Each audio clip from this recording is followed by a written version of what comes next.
So fear not, what we're doing now is looking at step one of a 4-step program. I'm going to talk to you about some of the red flags today that you might want to crush out of your system and just keep an eye on going forward. And then we can talk about how to lock in and preserve our own stack once we've realized what it needs to look like. So stick with me for a little while and we'll talk next about some of the red flags that you might want to look to as you go forward. Having done the questionnaire and having diagnosed your situation, let's look at some of the red flags that are going to alert you to the resurgence and the return of your nice guy syndrome. And so, going forward, red flag number one, you find your schedule defined by other people. You find yourself running around attending to the needs of other people because you simply can't say no. You've been so much of a nice guy and you're trying to accommodate other people so much, but now they're taking advantage. So red flag number one, when you find that your schedule is not being met because it favors other people's needs, that's a red flag you need to stamp out. How so? Well, the first thing you need to do is to establish what your schedule is and then live and breathe by your schedule. So eliminate red flag number one. Stop allowing your schedule to be hijacked by other people. Red flag number two is stop tolerating bad behavior from others. In fact, stop rewarding bad behavior from others. What's happening here is that other people are getting away with things that they shouldn't be getting away with. The mere acceptance and acquiescence of these things is the same as offering a reward for bad behavior. I'm not suggesting you get into fisticuffs or fights. What I'm suggesting is that you outline what your expectations are at any given time. Scheduling is a great way to do this as well. And having established what your needs are and what you're prepared to do, be prepared to say no. Once you start doing that, you're going to become like kryptonite to those people who wish to take advantage of your nice guy syndrome. It's time to eliminate that. It's time to lock in some positive stack. Red flag number three is that you tend to be agreeable all the time. Because you're agreeable all the time, not only can you not say no to people, you tend to accept slights, insults, things that compromise your own values, stacks and philosophy. Just let them ride. You have to be more prepared to stand your ground, establish where your line in the sand is, and to state it. You don't have to be rude about it. In fact, quite the opposite.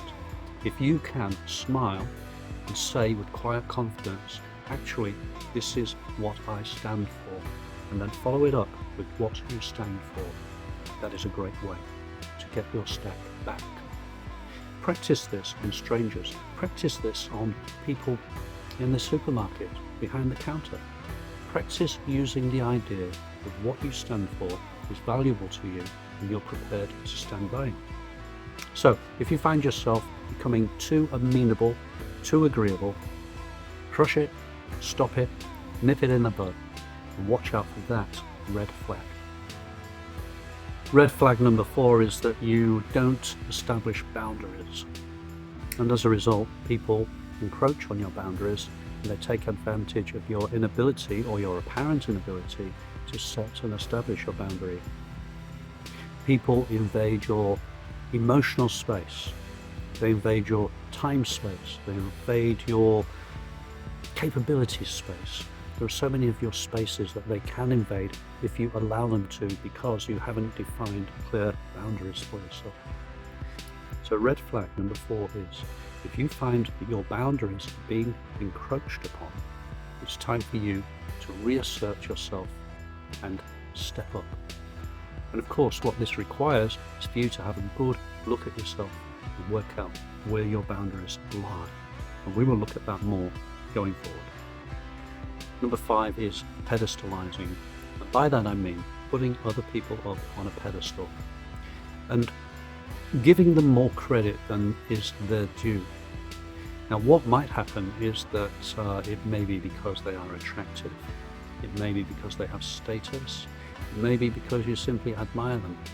Now, there's nothing wrong with admiring good, solid traits in people from whom you can learn. The problem with the pedestalized approach is it tends to develop a bad habit of always acquiescing, always deferring to somebody else. And the bad habit that is formed causes you to excuse this behavior all the time.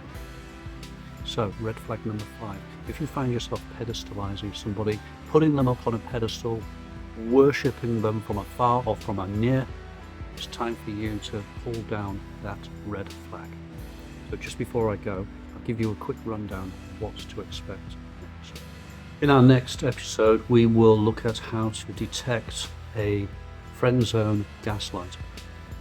And by this I mean we will learn to detect some of the habits and characteristics of people who are setting out to exploit your good intentions and to keep you in the friend zone, to keep you locked into your nice guy syndrome. So follow me please, and we'll talk about that a little bit more next time. Remember, whatever it is you dare to do or dare to dream, begin it now.